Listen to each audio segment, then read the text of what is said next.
Alors très rapidement, il y a deux façons, Philippe et moi, on a des idées sur notre campagne, et il y a deux façons d'organiser une campagne. Il y a la façon House of Cards, où on est vraiment dans le combat absolu, dans la sorte de logique où nous allons être là à la tribune et parler que de nous.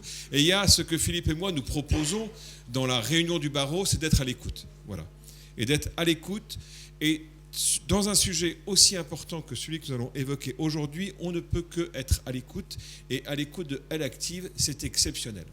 Donc on attend évidemment des propos qui seront des propos remarquables et remarqués. Pourquoi ? Pour essayer de réussir. Il ne s'agit pas aujourd'hui d'avoir des idées pour, mais comment réussir l'égalité femmes-hommes. Merci beaucoup d'avoir accepté d'organiser cette réunion. Donc maintenant, je m'assois, je ne dis rien, et c'est vous qui avez la parole. Merci beaucoup. Bon alors, bonjour à tous et à toutes. Alors ceux qui ne me connaissent pas, je suis Anne-Cécile Sarfati, je suis rédactrice en chef à Elle. Il se trouve que j'ai été avocat au barreau de Paris pendant quelques années, il y a maintenant 20 ans, donc je connais bien cette profession. Pourquoi Philippe et Benoît m'ont demandé de venir ? C'est parce que depuis 4 ans maintenant, j'ai développé au sein du magazine Elle un programme qui s'appelle Elle Active, qui est un programme qui vise à promouvoir le travail des femmes, parce que les difficultés que vous rencontrez au barreau, elles existent dans la société en général, même si je pense qu'au barreau, elles sont particulièrement prégnantes. Mais on va dire que c'est un problème plus général, qui s'inscrit dans un problème de la société plus général, qui n'est toujours pas suffisamment adapté au travail des femmes. Ce programme, nous l'avons lancé il y a 4 ans. En fait, il se décline sur une présence éditoriale forte dans le journal sur ces questions de conciliation avec la vie professionnelle et vie personnelle, mais également de décalage entre le niveau de diplôme des femmes. C'est presque mondial comme sujet, c'est-à-dire que les femmes sont aujourd'hui plus diplômées, mais elles n'arrivent toujours pas au même niveau de rémunération et de poste que les hommes, que leurs camarades de promotion dans leurs études, dans leurs grandes écoles, etc.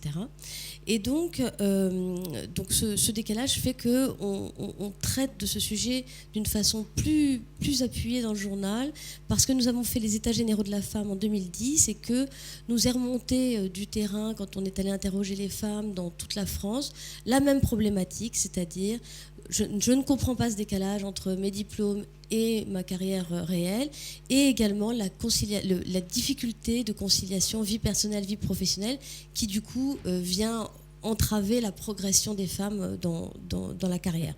Donc on a lancé ce programme. Ce sont aussi des forums. Donc maintenant on a un forum à Paris, à Lyon et à Marseille. Paris, c'était il y a 15 jours, c'était formidable. On a reçu 3500 femmes. Et c'est un forum qui est très pragmatique, c'est-à-dire que bien évidemment on est là pour échanger des idées comme aujourd'hui on va le faire dans nos tables rondes, mais on est aussi là pour proposer des solutions pratiques aux femmes, parce que bien sûr c'est important d'essayer d'améliorer le contexte des femmes qui travaillent, et d'ailleurs je pense qu'ici au barreau il y a beaucoup à faire pour améliorer le contexte des jeunes et des moins jeunes avocates et avocats aussi qui veulent concilier avec leur vie personnelle. Leur vie professionnelle, mais également proposer des solutions assez simples pour aider les femmes à mieux se promouvoir elles-mêmes. Donc voilà, ça ce sont les forums Elle Active. C'est la raison de ma présence ici aujourd'hui. C'est parce qu'on a une petite expertise maintenant sur ce sujet du travail des femmes que Benoît et Philippe m'ont demandé d'organiser ce débat aujourd'hui. On a décidé de commencer par une table ronde sur les problématiques de conciliation vie personnelle, vie professionnelle, qui concernent aussi bien les hommes que les femmes et qui sont quand même particulièrement difficiles au barreau. Donc on a posé la question, est-ce que c'est vraiment possible d'avoir une vie professionnelle et une vie personnelle équilibrée quand on est avocat ? Et nous allons donc traiter de ce sujet avec des experts assez prestigieux que je vais maintenant inviter à me rejoindre. Alors je vais les appeler les uns après les autres. Elle est avocate et responsable de la commission... Pardon, alors mon iPad me lâche juste au bon moment. Égalité professionnelle et questions sociétales. Voilà, égalité professionnelle et questions sociétales de l'Union des jeunes avocats de Paris. Je vous remercie d'accueillir Marine Duponchet. Alors, il préside l'Observatoire de l'équilibre des temps et de la parentalité en entreprise et dirige 1762 consultants, un cabinet de conseil en stratégie de transformation. Bienvenue à vous, Jérôme Ballard. Comme 40% des avocates, elle a quitté le barreau dans les 10 premières années de son exercice pour rejoindre un grand groupe industriel en tant que juriste. Venez nous rejoindre, Roselyne Bier-Charton. Il est avocat et managing partner de la société d'avocatage du barreau des Hauts-de-Seine. C'était pas mal d'avoir un cabinet du barreau des Hauts-de-Seine pour avoir plus d'objectivité sur le barreau de Paris. Un cabinet qui se veut exemplaire en termes d'égalité femmes-hommes. Je suis très heureuse d'accueillir Gianmarco Monsellato.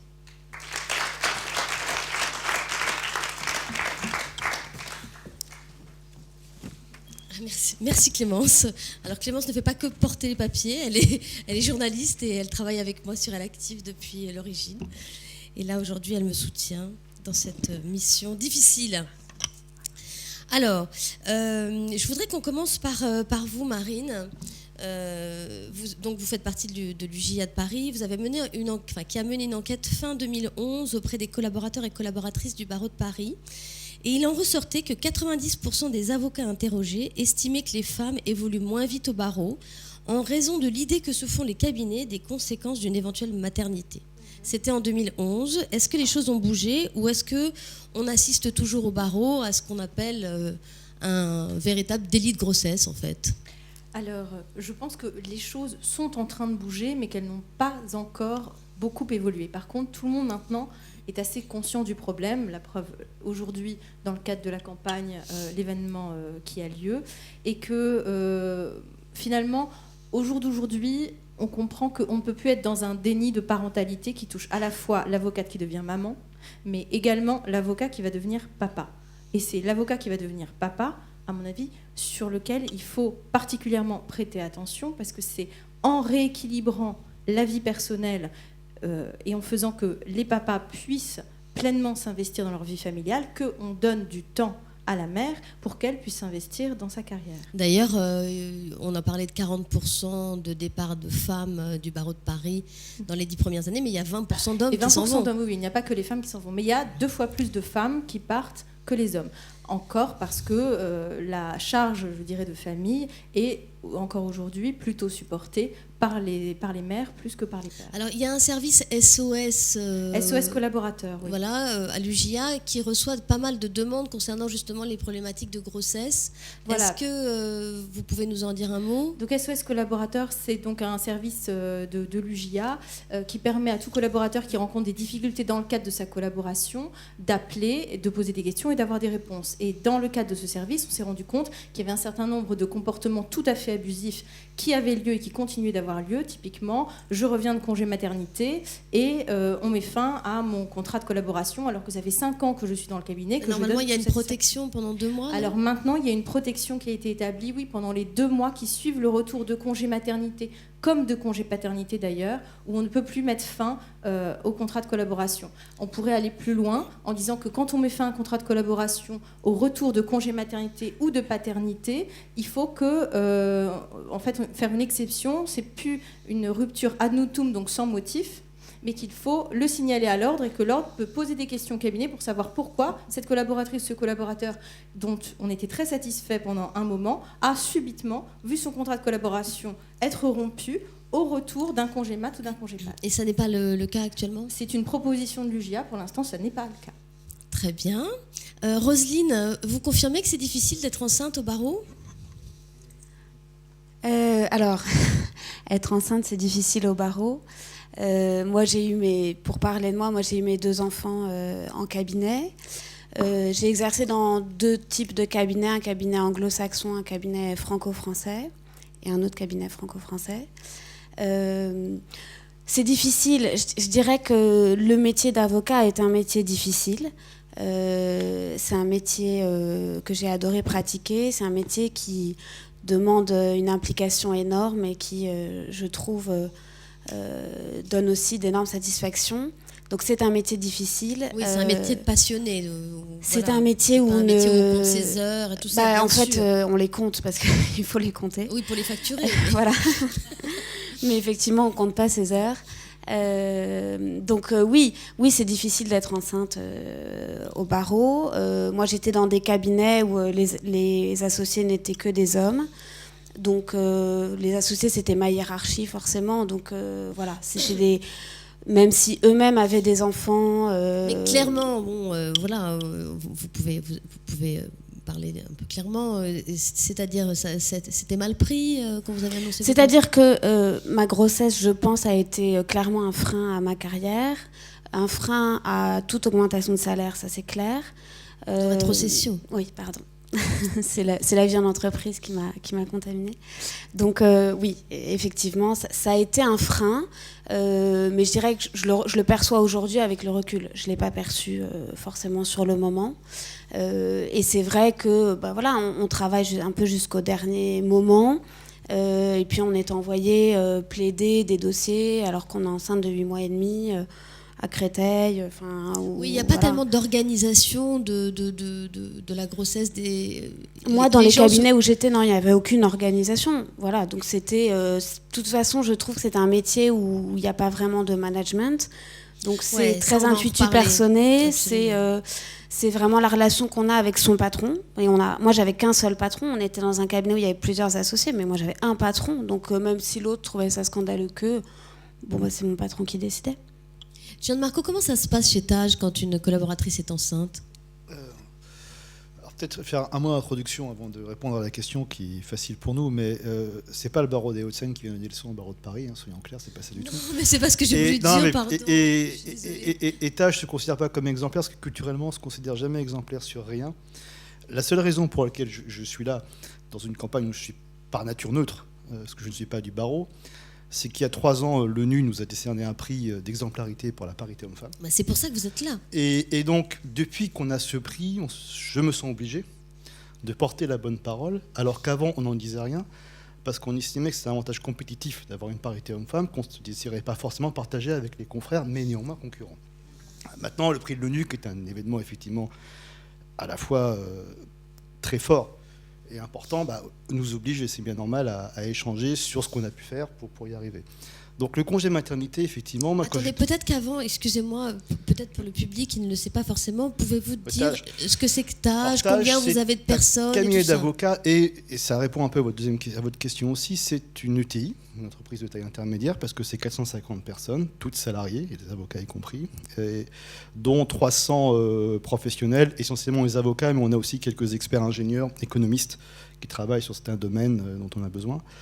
Et donc c'est une ETI qui se gère, et le management est clé dans ces cabinets d'avocats, qu'il soit à 3 personnes, ou qu'il soit à 500 personnes, ou qu'il soit comme Fidal à 2000 personnes. Il y a une culture du management. Il y a une culture du management chez Tage qui est très forte, parce qu'on pense que ça fait une différence. Et quand j'étais jeune associé, et que j'avais beaucoup plus de cheveux, je me souviens de réunions qui me choquaient, qui étaient des réunions d'évaluation et de positionnement des collaborateurs, où on présentait les performances, donc en heures chargeables, facturables, et on disait une telle a fait 50% de l'objectif, mais elle était là à 50% de son temps parce qu'elle était en congé maternité. Ce qui pour moi fait 100% en équivalent. Et un tel a fait 75%, mais il était là à 100%. Et à chaque fois, on donnait la promotion, l'augmentation à un tel parce qu'elle fait 75%. Ce qui était mathématiquement faux. Il aurait fallu convertir sur la base du temps de présence. Et ce qui faisait surtout qu'on mettait en promotion aux gens les moins capables. Je dis, c'est totalement idiot. La première chose que j'ai fait quand je suis devenu managing partner, c'est de dire maintenant on va arrêter ce système totalement idiot et qui fait qu'on promeut les moins capables, donc c'est nuisible pour le cabinet. On ne va plus communiquer sur les performances qu'on a ajusté temps de présence. À partir du moment où le collaborateur ou la collaboratrice était là plus de 3 mois dans l'exercice, sinon c'est effectivement pas gérable. Et là, on dit voilà, elle a fait 100%. On ne dit pas qu'elle était en congé maternité. Et là, comme par miracle, on a eu des taux de promotion tout à fait normaux pour les collaboratrices enceintes. On a eu des taux d'accès à l'association tout à fait normaux pour les collaboratrices enceintes. Et la maternité a cessé d'être un plafond de verre dans le cabinet. Parce que le sujet, c'est pas d'être une femme, c'est le congé maternité. Et encore aujourd'hui, surtout dans les pays latins, les pères, en tout cas de ma génération, ne prenaient pas les congés paternité. Culturellement, on ne le faisait pas. Mais moi, je pense que je ne l'ai jamais pris, parce que je n'étais pas au courant que ça existait.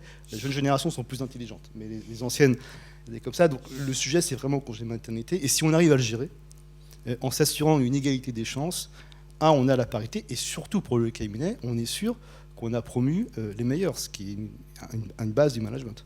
Donc en gros, quand une collaboratrice annonce sa grossesse, comment vous organisez les choses ? Alors, selon que c'est une collaboratrice ou une associée, c'est un peu différent. Si c'est une collaboratrice, c'est plus facile parce qu'elle gère les dossiers, mais elle n'est pas responsable de la relation client. Donc on réaffecte le dossier temporairement et elle le retrouve à son retour. Là, c'est vrai que d'avoir une grande taille aide. Oui, c'est ce que Ça, j'allais je vous ne peux pas dire. dire le contraire, d'avoir une grande taille aide parce qu'on a plus de capacité à affecter, ça c'est certain. Si c'est une associée, elle est responsable de la relation client et moi, mon enjeu, c'est de m'assurer que mon associé prend bien le temps nécessaire pour se reposer pendant son congé maternité. Parce que le nombre de fois, il faut que je passe un coup de fil en email, je dis arrête de m'envoyer des emails alors que tu es à 8 mois et 3 semaines. Et c'est vraiment le moment d'arrêter et de te reposer. J'ai l'enjeu inverse, parce qu'on réaffecte la relation client, mais de fait, elle garde la relation client intuitive personnée, et le client sait très bien qu'elle est enceinte, ça se gère très bien comme ça. Moi, je pousse plutôt qu'elle arrête bien un certain temps, et qu'elle ait son remplaçant, et retrouve tous ses clients quand elle rentre, et il n'y a pas de sujet. Parlez avec plus près. Et Marine, dans les petits cabinets, comment ça se passe? C'est plus compliqué? Dans les petits cabinets, c'est plus compliqué. C'est pour ça qu'au barreau de Paris a été mis en place chance maternité qui permet quand même de compenser la perte de chiffre d'affaires. Le problème, c'est que cette chance maternité, elle est encore un peu... C'est un système d'assurance? C'est un système d'assurance, c'est-à-dire que tous les cabinets, en fait, tous les avocats du barreau de Paris cotisent pour que soit reversé à la collaboratrice qui reversera après à son cabinet, en fait, une partie, enfin un montant qui va compenser la perte de chiffre d'affaires. Je voudrais juste revenir sur ce que vous disiez une seconde, parce que je suis d'accord que prendre en considération le congé maternité de la mère, c'est important, mais il me semble que, et d'un point de vue sociétal en général... On va parler du père après, Marine, ne vous D'accord. inquiétez pas. Vous inquiétez pas. Non, mais donc dans les petits cabinets, c'est quand même, ça pose quand même des problèmes d'organisation. Oui, tout à fait. Ça pose des problèmes d'organisation parce que justement, quand on est un petit cabinet, on est beaucoup plus difficilement substituable et ça pose un problème aussi au niveau, je vous dis, de la perte de chiffre d'affaires qui, pour l'instant, est assez faiblement compensée. Cette chance maternité, elle coûte environ 100 € par an par avocat. On pourrait l'augmenter. Si pour atteindre l'égalité, il fallait que chaque avocat paye 200 € par an, il me semble que ce serait un faible coût pour, au contraire, un très beau résultat. Donc pour faire évoluer les mentalités, bien évidemment, il faut prendre ce sujet du côté aussi de la paternité. Et il se trouve qu'au barreau de Paris, ce qui est quand même assez extraordinaire, hein, on a adopté un congé de paternité d'1 mois. Je voudrais savoir si c'est rentré dans les mœurs. Et comment ça se passe en pratique? C'est très intéressant parce que donc, ce congé paternité est très nouveau. On a pour l'instant assez peu de retours, vu qu'il est très récent. Mais alors les retours qu'on a sont vraiment instructifs. Les collaborateurs qui l'ont pris se sont heurtés, je dirais, vis-à-vis de leur hiérarchie, à la même chose que ce à quoi les collaboratrices se heurtent quand elles annoncent leur congé maternité. C'est-à-dire qu'ils ont eu des retours du type « Ah bon, mais tu veux le prendre? Mais c'est en plus de tes vacances? Je comprends pas. C'est à la place? D'accord. Mais qu'est-ce que tu vas faire avec un bébé tout seul? Enfin, ta femme est en congé maternité, donc pourquoi tu veux toi aussi être là-bas? Vraiment bon. » Donc vraiment une incitation en amont à ne pas le prendre. Et on a eu le cas de 2 collaborateurs qui ont vu leur contrat de collaboration être rompu. À cause de ça. Voilà, plusieurs mois après qu'il l'ait pris, mais ils ont vu vraiment au retour de leur congé paternité une dégradation de la relation où on considérait qu'ils n'étaient plus dans l'état d'esprit qui était celui souhaité par le cabinet et in fine une sanction où on ne les a pas virés, mais on les a poussés dehors et ils sont tous les 2 partis. Jeanne Marco Moncellato, dans les Hauts-de-Seine, il n'y a pas 1 mois, mais il doit y avoir les 11 jours légaux. Comment ça se passe? C'est bien vu Non, il y en a plus que les 11 jours. Alors, je n'ai pas les chiffres en tête parce que j'avoue que le congé paternité, moi, je ne l'avais pas pris à l'époque. Mais... Oui. Je crois que non, c'est mais 11 jours. Non, mais nous, on a plus, dans nos accords, on a plus. Il y a même un peu plus qu'1 mois en congé paternité sur option. Ah oui, alors donc, comment ça se passe du coup? Le collaborateur le prend, ça pose pas de problème. Moi, la première fois, j'étais surpris parce que je n'avais pas percuté qu'on l'avait mis en place, j'avoue. Mais il le prend, pas plus que le congé maternité, ça pose problème. Et ce qui est intéressant, c'est qu'on voit que dans les jeunes générations, c'est une attente. Chez les pères. Donc il y a eu un changement clairement, c'est une attente et comme alors c'est en général moins long, c'est moins long qu'un congé maternité évidemment, donc c'est encore plus facile à gérer. Certains continuent avec des congés parentaux, des hommes aussi. Hein. Donc, mais ça, franchement, soyez honnête, c'est vraiment admis chez vous les congés parentaux? Oui, bien sûr. Je vais dire une histoire. Il y a quelques temps, même il y a fort longtemps, on avait mis en place la possibilité pour les associés d'être associés à temps partiel. Ah bon, comment ça marche, ça, l'association à temps partiel? Vous êtes là 4/5e, 3/5e, et puis vos honoraires sont 3/5e, 4/5e, mais vous êtes actionnaire à plein, mais vous travaillez à 3/5e, 4/5e. Et le premier associé qu'on a profité était un homme. Après, c'est une femme. Ils disent, mais moi, ça m'arrange, je trouve que ça fait 3/5. Donc, oui, en fait, totalement. Et ça, c'est complètement admis. On le sait avant, on s'organise. C'est pas un frein à la carrière du tout, parce qu'on se rend compte que pour les avocats, je dirais comme toute profession intellectuelle à fort degré d'engagement, donc les avocats, l'épanouissement dans sa vie personnelle est absolument fondamental pour la productivité et la qualité du travail dans sa vie professionnelle. Les deux sont intimement liés. Donc si vous avez des collaborateurs qui sont malheureux ou insuffisamment épanouis, a fortiori des associés, ils seront moins performants et dans un monde très compétitif, vous y perdez. Donc c'est aussi l'intérêt très égoïste, très économique du cabinet de veiller à l'épanouissement des collaborateurs avec un changement de génération. Dans ma génération, effectivement, c'était une logique différente où les hommes étaient beaucoup moins impliqués dans la vie familiale et beaucoup plus au cabinet. La jeune génération est plus équilibrée là-dessus. C'est une attente qu'ils ont, pas forcément uniquement par rapport à leur famille, par rapport à leurs propres réseaux amicaux, par rapport parfois à des propres activités humanitaires qu'ils peuvent avoir à côté. Et que si le cabinet n'est pas organisé pour leur permettre cet équilibre de vie, cet épanouissement, simplement on perdra soit nos meilleurs collaborateurs, soit on perdra une partie de leur enthousiasme, et donc c'est au détriment du cabinet. Mais là, je vais me faire un peu l'avocat du diable. Il y a quand même des obligations d'heures facturables, de nombre d'heures à facturer, donc il y a quand même un minimum d'heures à faire pour Alors quand c'est un congé d'un mois, ça n'impacte pas vraiment beaucoup l'année, il faut être honnête. Hein. Ça se gère sur une carrière. Chez nous, on a un taux de turnover 2 fois plus faible que la moyenne, donc nos collaborateurs, ils restent longtemps et c'est tant mieux pour nous. Donc c'est un investissement, et comme toujours, les congés de maternité, avant la nouvelle convention collective chez nous, on était les seuls à les payer à plein. Maintenant, les libéraux le font aussi, mais avant, on était en salarié à le payer à plein. Et c'est donc un des investissements qui coûtait le moins cher et qui était le plus productif pour le cabinet. Parce que, d'accord, ça coûte sans doute de l'argent de payer un avocat ou une avocate pendant un congé maternité ou paternité pendant qu'elle ne produit pas, mais c'est un investissement sur la relation dans la durée, dont vous récupérez 10 à 15 fois l'investissement que vous avez fait, donc c'est un très bon investissement. Donc ça se gère. Si c'est un congé parental d'1 an, il y a une partie qui vient sans solde, inévitablement, parce que là on ne peut pas le tenir in vitam aeternam. Mais économiquement, ça se gère très bien, ça se gère plus facilement quand on a une certaine taille, c'est certain. Quand on a une toute petite taille, ça devient tout de suite beaucoup plus compliqué. Mais dès qu'on a une certaine taille, ça se gère bien. Et le cabinet en profite totalement. Jérôme, vous faites partie, je crois, de la commission qualité de vie au barreau, en fait. Vous avez été mandaté par l'Ordre des avocats. Vous êtes un grand spécialiste des histoires de conciliation vie personnelle, vie professionnelle, puisque dans le cadre de l'Observatoire de la parentalité en entreprise, vous avez lancé une charte de la parentalité en entreprise que vous avez fait signer à de nombreuses entreprises, pas seulement des grandes entreprises d'ailleurs. Pour en revenir à cette commission, vous menez une enquête actuellement, racontez-nous un peu. Oui, alors c'est dans le cadre de mes activités de conseil, 1762 consultants. Nous avons été missionnés par la commission qualité de vie au travail du barreau de Paris pour mener une enquête sur ces sujets de qualité de vie au travail, donc de gestion du stress, de conciliation vie pro-vie perso, de conditions de travail, auprès de l'ensemble des avocats parisiens. Et alors Elle est en cours. Vous n'avez pas encore les résultats? Non, elle est en cours de diffusion, donc normalement vous devriez toutes et tous prochainement la recevoir. Effectivement, moi j'anime donc un réseau avec l'Observatoire de 30 000 employeurs, signataires de notre charte de la parentalité, donc avec des employeurs qui s'engagent à aider leurs salariés et leurs collaborateurs à concilier vie professionnelle et vie familiale.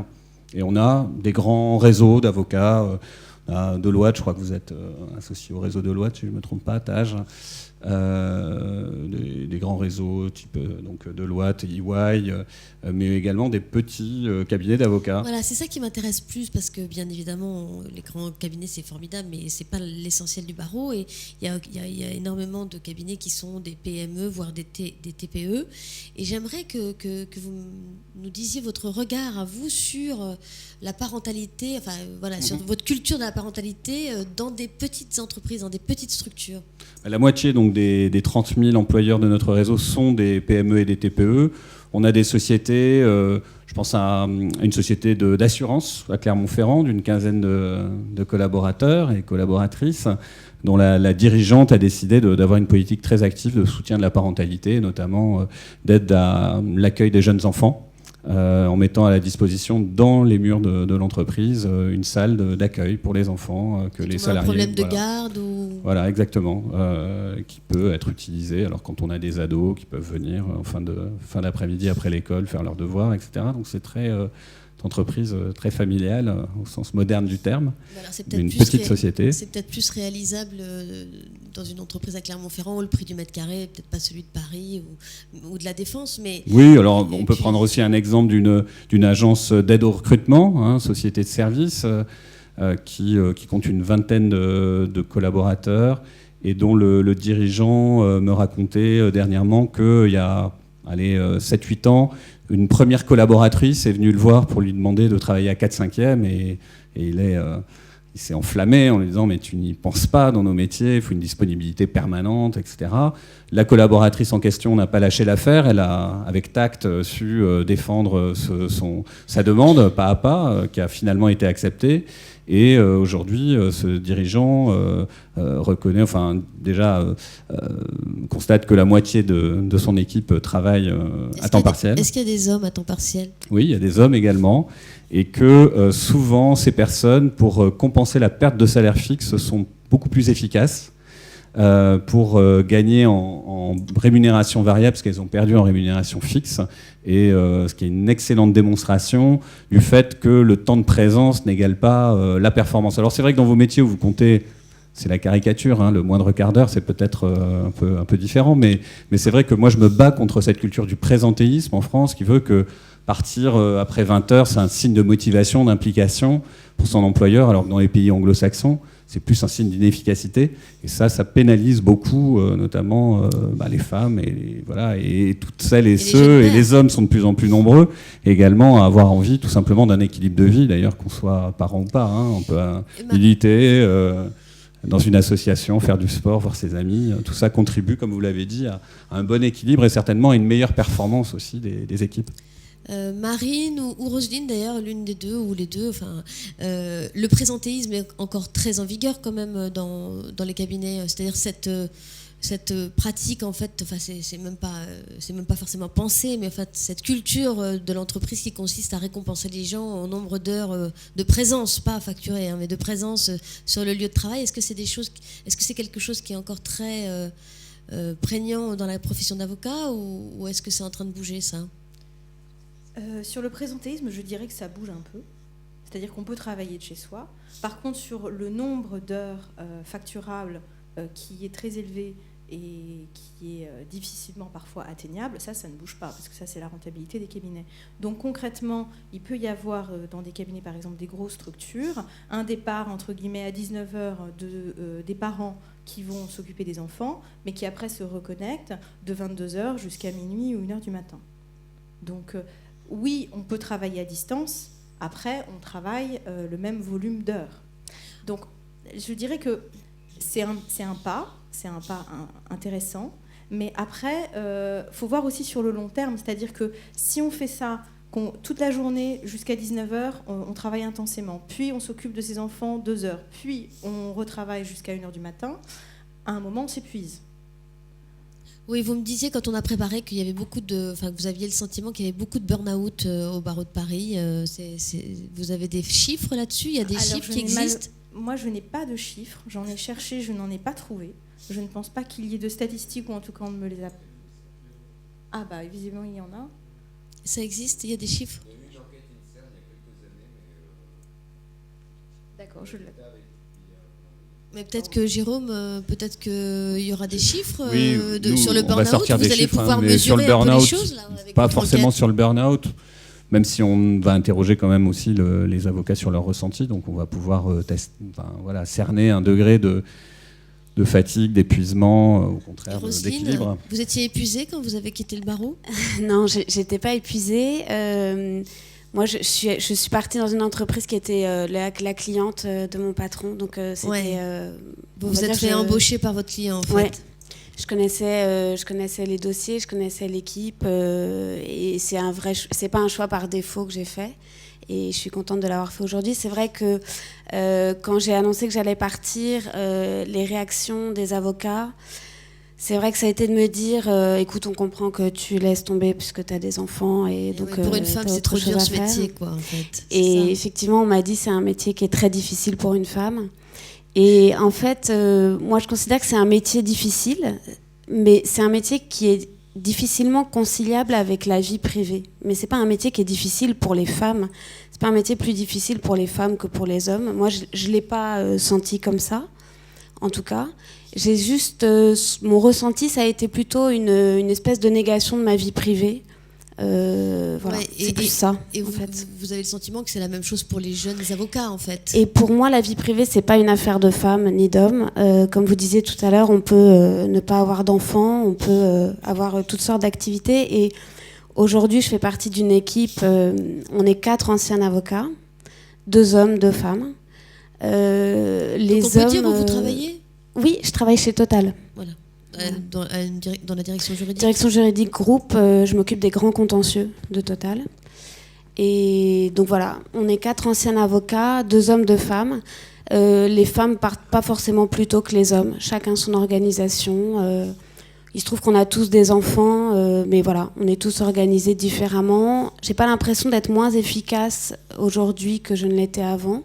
Simplement, ma vie, c'est vrai que j'ai l'impression d'évoluer dans un environnement qui, c'est vrai, prend peut-être plus en compte ma vie privée. Notre directeur juridique n'est pas français, donc c'est vrai qu'il n'a pas cette culture du présentéisme. Lui, à 5h30, il part et voilà, je ne sais pas ce qu'il fait, j'en sais rien. Il part avec son ordinateur ou pas, voilà. Mais en tout cas, du coup, contrairement à ce qu'on faisait avant, on laissait tous une veste sur notre chaise avant de partir, on ne le fait plus. Ah, dans les cabinets d'avocats, vous avez travaillé, c'est ce que vous faisiez? Moi, je trouve que le présentéisme est extrêmement important et dans les cabinets où moi j'ai pu être, en tout cas. Ouais, c'est encore vraiment la bien culture. sûr, oui, non, on part pas à 19h, non. Et Gianmarco, chez vous, il y a du présentéisme, donc vous récompensez les gens au nombre d'heures sur place? Non, on n'a pas de présentéisme et des réunions internes se font entre midi et 2 volontairement pour lutter contre le présentéisme. On n'a pas ce problème-là. Après, je vais dire 2 choses quand même, où j'ai une vision un petit peu différente. Oui, il est évident que la carrière d'avocat est une carrière de choix, de passion, de vocation qui suppose qu'on travaille beaucoup. Il ne faut pas se raconter d'histoire. Si on ne veut pas travailler beaucoup, il ne faut pas être avocat ou il ne faut pas être cadre dirigeant sur une entreprise. Enfin, il faut choisir un autre mode de vie, c'est certain. On ne travaille pas à la poste, oui. Après, pour autant, ce n'est pas une fatalité que ça entraîne un déséquilibre avec la vie personnelle. Parce que je ne crois pas à la notion d'équilibre vie personnelle et vie privée, parce que ça suppose qu'on fasse un sacrifice quelque part. Et ça, j'y crois pas. Et il n'y a pas si longtemps, dans une même table ronde, j'avais à côté de moi un général de l'armée de l'air. Je pense que l'armée de l'air n'a rien à nous envier en termes d'engagement, en termes de gestion du stress. Hein. Et ils arrivent à le gérer. Très bien. Et ils ont un taux de femmes qui est quand même 25% dans l'armée de l'air. Je parle de l'armée de l'air, à des postes de commandement. Donc je ne vois pas pourquoi, chez les avocats où on n'a pas plus de stress que dans l'armée, on n'y arriverait pas. Ce que ça suppose en amont, c'est toujours bien, ça suppose du management. Je suppose que le rôle de management dans un cabinet d'avocats, où il soit 3 ou il soit 3000, c'est le même, c'est d'enlever du stress de la structure. Les clients nous mettent du stress, ça, on l'a choisi, c'est certain, donc on assume. Dans la structure, tout le rôle du management, c'est d'enlever du stress, au contraire, pour faciliter la vie autant que faire se peut dans les collaborateurs. Il y a la règle sacro-sainte des heures facturables, ça c'est certain. Et chez nous, mais ça, c'est quand même une règle importante. Parce chez que... nous, c'est 1500 heures, c'est pas 2000. Hein. Et pourtant, on vit bien.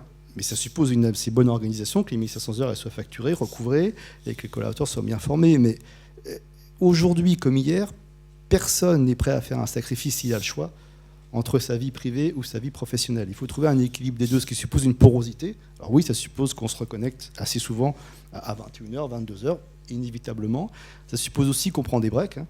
À un moment donné, on arrête pour se ressourcer, et qu'à 2h de l'après-midi, si on a envie d'aller à une table ronde ou de prendre un break et de sortir, on puisse le faire. On reste quand même une profession libérale, et je trouve qu'on n'en tire pas assez profit dans le management des cabinets pour diminuer le niveau de stress interne et donc augmenter la productivité, etc. Et Roselyne, vous avez l'impression qu'en entreprise, vous avez un peu plus de facilité à tout faire ? Oui, alors en fait, la grande différence, je vois 2 différences. La première, c'est que maintenant, je suis soumise au Code du travail, que dans le Code du travail, il y a quand même un chapitre sur l'égalité homme-femme, ce que j'ai pas trouvé dans le règlement intérieur du barreau. La deuxième chose, c'est qu'il y a des actions qui sont prises. Il y a un engagement fort chez nous du top management pour que ces actions soient prises et que des choses soient faites. Donc effectivement, je pense que pour changer les choses au barreau, il faudra changer les mentalités et il faudra qu'il y ait vraiment des actions qui soient prises. Par exemple, effectivement, chez nous, être à temps partiel ou faire du télétravail n'est pas jugé comme rétrogradant. Quand on fait du télétravail, on n'est pas moins payé. Et puis voilà, il y a le code du travail. Donc quand on revient d'un congé maternité, on est augmenté, je crois, de la moyenne de ces 3 dernières augmentations. Voilà, donc il y a plein d'actions qui sont faites en faveur de l'équilibre vie professionnelle, vie privée, auquel moi je crois assez, et je pense qu'on peut essayer de tout avoir sans faire de compromis. Et puis il y a des actions en faveur des femmes, parce qu'il y a ce constat évident qui est fait qu'il y a eu ça va être l'objet de la deuxième table ronde sur la place des femmes dans les postes à responsabilité, dans les mêmes types de rémunération. Mais sur la conciliation, sur la vie privée en fait, et la possibilité de tout avoir. Est-ce que vous, je m'adresse à vous, Jérôme, en tant qu'expert avec un œil du monde de l'entreprise, avec un œil extérieur. J'ai l'impression que le barreau ne va pas avoir le choix d'évoluer, parce qu'il y a 70% de jeunes femmes à l'école des avocats à l'EFB là en ce moment. Elles sont maintenant plus nombreuses. Oui, c'est vrai que c'est assez surprenant de rapprocher ce chiffre de 70% de celui de 40% que vous évoquiez de départ des femmes avocates dans les 10 premières années de leur carrière. Oui, donc c'est vraiment, en plus, les 10 premières années de la carrière, c'est les années justement qui occupent notre table ronde là, c'est-à-dire les années où on construit sa famille, on fait ses enfants, etc. Ça veut dire donc ça veut dire que c'est ça, un des gros problèmes, c'est celui-là. Un nouvel avocat sur 2, quasiment, 70... 40% de 70 partiraient donc dans les 10 premières années. Donc c'est pour une profession comme la vôtre, une perte de compétences, quoi. Et pour des cabinets qui ont formé des nouvelles collaboratrices pendant les premières années, c'est une vraie perte de compétences. Donc il y a un vrai enjeu de fidélisation. Et puis si je puis juste rajouter une dernière idée, c'est celle du lien avec la performance, encore une fois, de vos organisations. Et on parle beaucoup sur ces sujets d'égalité femmes-hommes, de la féminisation des marchés.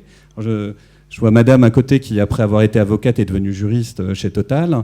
Je peux me dire que face à différents cabinets d'avocats auxquels elle va être confrontée demain, et qui plus est compte tenu de son expérience d'avocate passée, va peut-être privilégier, si certains cabinets d'avocats, comme Taj, par exemple, qui le porte dans sa culture d'entreprise, valorise ses pratiques de management, ses pratiques RH, de promotion aussi des carrières féminines, etc.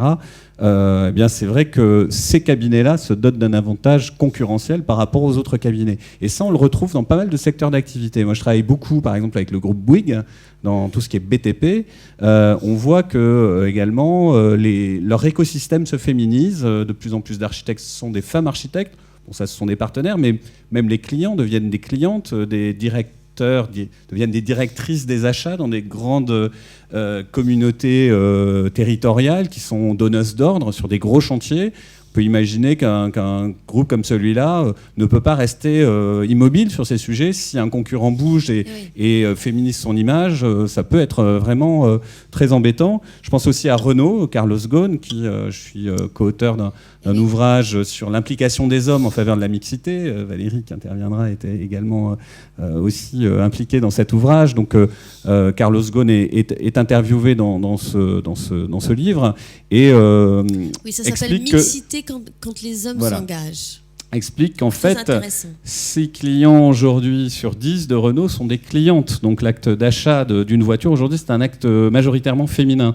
On ne peut pas être une entreprise à 90% masculine et avoir des clientes au risque d'avoir un concurrent qui bouge plus vite que vous et des concessions automobiles où vous commencez à avoir des femmes alors que la vôtre reste exclusivement masculine. Donc tout ça, c'est des éléments aussi à prendre en considération. Je dirais que...